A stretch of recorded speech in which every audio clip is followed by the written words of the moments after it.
Welcome to another episode of Singapore's Real Estate Explained, where we try to break down bite-sized news, real estate news for you so that it's easily digestible and for you to know as much as you can about Singapore's real estate market, right? So today we have none other than Kimberly, right, who is our team lead for sell side in our J&E Capital Markets team, a team that specifically serves the ultra high net worth, right, in Singapore, okay? So today we're going to talk a little bit more specifically on the GCB transactions, and I think this will be quite a good video to kickstart, right, everything, and to share a little bit more about how the market has been responding in the first half of this year versus last year, right? And there were so many news that's talking about how transaction volume has dropped. And today we're going to go a little deeper as to what kind of units are transacted, what kind of units based on our data have been increasing prices or even decreasing prices. Okay, so Kim, over to you.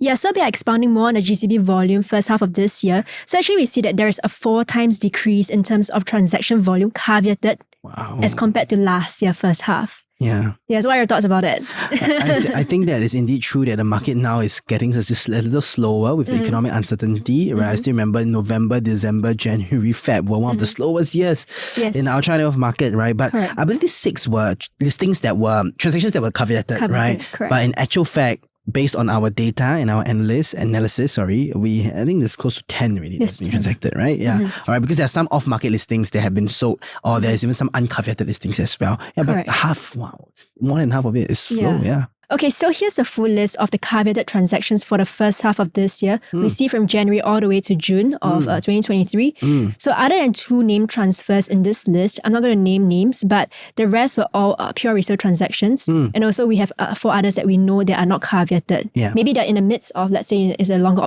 option period. Who knows, right? Yeah, but we see that in the market generally, they're more receptive to a price point of more than $2,000 per square foot, which is pretty crazy as compared to last year. Yeah, and interestingly, the past transactions in some of the areas like King Albert Park, or even, let's say we talk about the Swiss Club area, right? It's comfortable for PSF to be about 1,001 to 1,002 per square foot.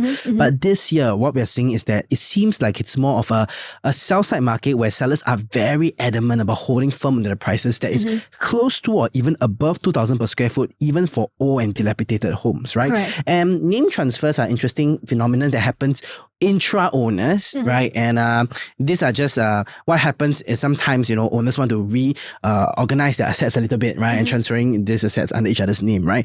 Other than that, it's very interesting to note that most of the GCBs that have been transacted this year are all under 17,000 square feet, right? They're all borderline, just nice meet the criteria of being a GCB, right? Some 8,000 square feet. The reason behind that, 12,000 square feet, is because they are all in the GCB A. That's why they're constituted as GCBs as well. All right. So let's talk a little bit more about the highlights, right? So what kind of highlights are we seeing in this year's market? Yeah.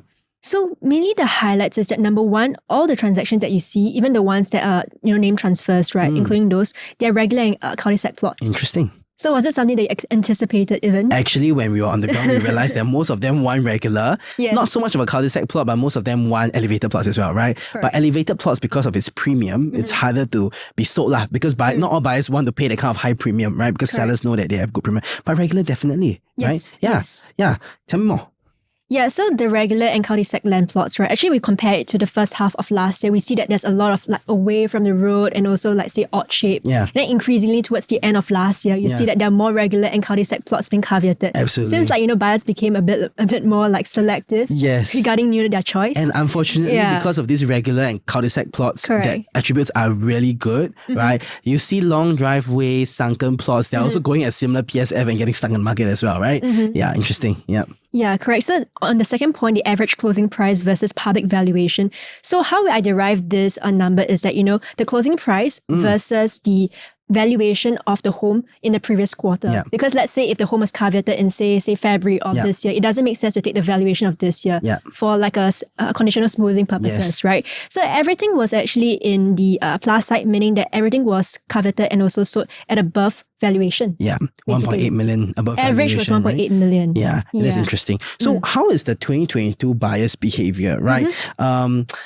Yeah, let's talk a little bit more about this. I think once we go in depth into this, right, from a Correct. sell side perspective, we can understand, how's the demand like. Correct. And once you have the right demand factors, you know whether your listing can be priced at a certain price or not, right? Correct. So let's talk a little bit more about this. Yeah, so just a bit of prelude, right? 2023 buyers' behavior is rather, I would say, because there's very few caveated transactions. So, that's why I could say and give a blanket statement that most of them are regular as well as cul-de-sac units. But let's take a look at 2022's buyers' behavior because there are like 44 transactions in the whole year. At least the ones that are caveated. Yeah. So most of them are actually also still cul-de-sac units. It seems that it's a very popular choice. Plus it's regular. It's 64% of it.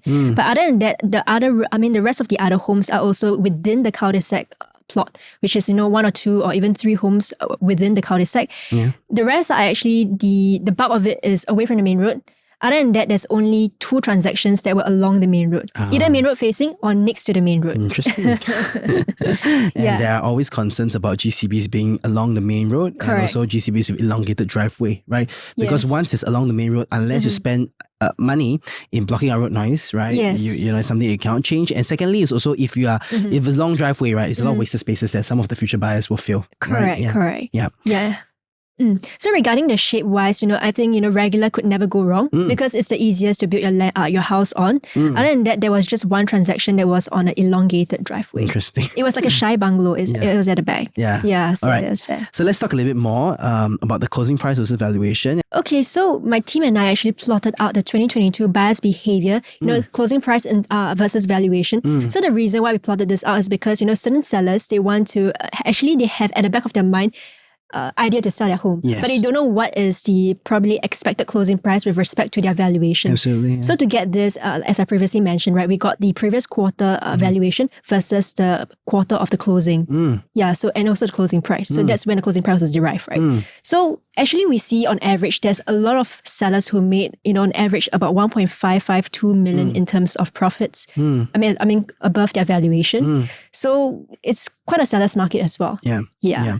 So what we're saying is that it's often that most buyers are buying, the GCB is in this year as well as late last year, right, at a price that is above valuation, right? Correct. So I believe that some listings that we take up as a sales side team has some challenges, right? Yes. So let's go through a little bit more about some of the common objections we face so that any sellers who are watching this or any realtors who are watching this also will understand how they can tackle such problems, right? Correct, Yeah. correct. I'll take you through 3 very common listing challenges that we face on the ground. So number 1 is the proverbial natural basement that a lot of people call the sunken plot. In fact, this is actually one listing that we're currently marketing. So before we onboarded, a lot of people, a lot of realtors just use this listing to kind of hook buyers and then sell it over, which is not something that we do because it's kind of unethical. But whenever we approach listings, we approach it from a solutions-based angle. So what we can do with the land to make it sellable, right, is you can't change the land attribute, but you can change what you build on the land and also how the land will be valued, resultant, right? So actually, if you see over here, currently the home's first level is actually on B1, right? But if you look at the proposed new build plan, this is the road level. So the proposed level 1 can be on the road level as well. And then this would be basement 1. And then this would be basement 2. And in fact, your basement 1 and 2, they're also open air, which is quite rare for artificially dark basements. So basement 2, you have your swimming pool. Yeah, which is other people's level 1. Yeah. Yeah, Because Kiamba Park, there's like 3 layers, right? We're Correct. at the middle layer now, and then we're overlooking at the bottom layer. Correct, right? Yeah. correct. That's Yeah. interesting. What about the next challenge? I think one main challenge that you mentioned just now is all about roadside noises, right? Correct. Yeah. So how do we then circumvent such problems? Correct. So like I said, you can't change the attribute of the land, but you can change what you do with the build of the land. Of course, there are some challenges to be circumvented. But of course, if you onboard a very good architect or a builder, they are able to do it within budget as well. So this is just an example of a design whereby, for the road noise that's over here, over here. Yeah, over here. So the road goes over here. So this is in D10. This unit is in D10. So what you want to do is to create setback between the road as well as the house. Yeah. And in fact, you also want to use the water feature to mask out the noise and also orientate the rooms over here to not face the road at all. Absolutely. Because currently the home, it was built very long ago. It didn't anticipate the road to have so much traffic 20, 30 years down, right? So that's why the master bedroom is actually facing the road. Yeah. But that's to be taken lightly because, a lot of buyers who come by this listing, they would want to tear it down and do a total rebuild, in fact. Yeah, correct. So that's an example. So in fact, we actually also bring buyers to because we walk on the ground, we know listings, we remember listings as well that could be a good representation of what the future build could be. So for example, for the example of the sunken basement, the natural basement, the previous example, right? We also bring buyers to, let's say, a certain unit in East Sussex Lane. Yeah.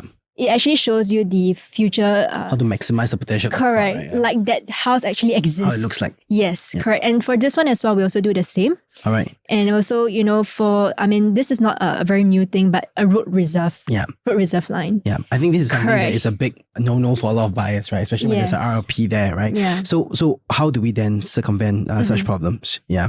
Correct. So because the thing is the road reserve, the road line reserve, right, actually it's up about 2,000 plus square feet of the land. So the resultant land area actually is only about close to 17,000 square feet. Yeah. So the 40% site coverage can only cover that 17,000 square feet instead of I think one thing about road line plan, right, is that instead of having circumvention, there isn't, right? The only way is that firstly you need awareness that such things happening, especially if you are buying, right? The seller has to let you know that such things happening because you don't want to pay a price for 19,000 square feet land knowing that it's actually only 17,000 square feet, right? Correct. And secondly, you need a builder, a approved builder who knows the nitty-gritty when it comes to building such plots, rebuilding such plots, because there is specific setbacks that have to go back from, right, from the main line, starting on the road line reserve plan, right? So these are some of the things that we face as listing challenges, right? So besides just sharing with you guys what are some of the problems that we face from a listing perspective, as well as share with you a little bit more about the past transactions that have happened, but I'm going to talk to you a little bit more about year-to-date price movements, right? So we have a back-end team that observes the price movements that happen in the market so that every single year, right, we can track which supply is actually more realistic when it comes to selling and what kind of inventory is actually facing a lot of, positivity. And that's the reason why the owners want to increase the pricing, right? And from there, we're able to then capture the intention of the sellers and represent, right, buy side, the buyers, right, in seeing how we can best negotiate a better deal for them, right? So based on what we are seeing this year, Kim, right, year-to-date wise price movements, what are we seeing? Okay, so across the actively marketed 70 plus GCBs, so we see that there are 17 of which year to date they have experienced these set of price adjustments. So these are the resultant price adjustments up to this today, right? So we see Nasim at 16 million, but that's because the quantum itself is actually very high and is a very, very big plot of land. Yeah. So, but it's not the one that was recently sold, right? It's not the one. Yeah, but we also see that the other half of the 17 actually experienced like a $2-3 million decrease in price drop. Yeah. Correct. Yeah. And in fact, there are new listings that actually just came up this week. There are 3. Yeah. So there's one actually most of them are along D10. Yeah. Yeah, and there was one that was taken down. There's also in D10. So these are the kind of things we also monitor. Yeah. And that's actually very important because these are actually leading and also lagging indicators that show the seller's intention. Right? And also, how competitively priced they are as compared to the rest of the market. Absolutely. So there's one thing that I just want to mention, right, about I think we've come to almost the end of the video, right? There's one thing I want to mention about the sell side team about GCBs, right? So there are this group of there's 2 classifications when it comes to good class bungalows, right? One kind of good class bungalow, one type of good class bungalow are good class bungalows that are regular and cul-de-sac plots, right? Which is majority of the sale that happens. These are listings that are easy to move. Sometimes you don't even need a broker to sell these GCBs because these owners already have their own network of friends that may want to buy these GCBs, right? So more often than not, we are seeing that most owners do know the buyers who are looking to buy the GCBs, unless these buyers are first-time entrants, right? So there's this group of GCBs. Second group of GCBs are GCBs with sunken plot, long driveway, next to the road. Has been in the market for long. It has been in the market for years, right? And not only that, there are plenty of agents that are representing these listings. Yes. And I just want to say this from objectivity and with truth, right? From power of objectivity. Number one, if a listing can move on its own, it should not be about moving the listing. It should be about selling the listing at the top price.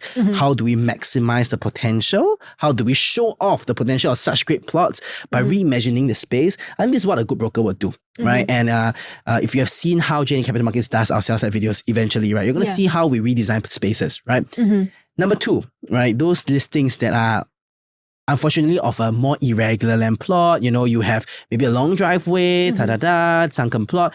The key thing here is not to overexpose your listing. I can't say how important this is, right? And the reason behind that, because this frustration comes from, unfortunately, some owners coming to us after selling their listing for 4 years with 34 or 50 agents representing and say, can you do a miracle? It's hard because the listing is already considered a listing to be avoided in the market already. So when you first market the listing, no matter whether are you in Class A or Class B, you need to make sure the listing goes to the market with a bang. I think that's very important. While protecting the privacy of the owners, of course, right? We don't do home tours with our owners inside because we have to respect their privacy. Yes. But it's important to come up with a bang because once the buyers are able to see the full potential of this listing, which is the key value of the sell side team, and that is when you'll be able to get high bids in the first few weeks of marketing the home, not in the second year, third or fourth year of marketing this home, right? Correct. Anything to add on, Kim? So actually, when we were doing this research as well, I noticed there's this one unit, right? In fact, there was this one unit that is reflected over here. I'm not going to name names, but it actually started off at a very, very reasonable price. In fact, an undeveloped price. And then because it got the attention of a lot of buyers on the ground, that's why a lot of people came. So that's why he price adjusted upwards. So that also shows the importance of pricing it right with a good broker that's able to, number one, package the home well, number two, actually show the value, the current value as well as the future value of the house. The sell side doesn't only just do, let's say, renders, videos or whatever on the marketing front, right? But we also do things that drill down into numbers on why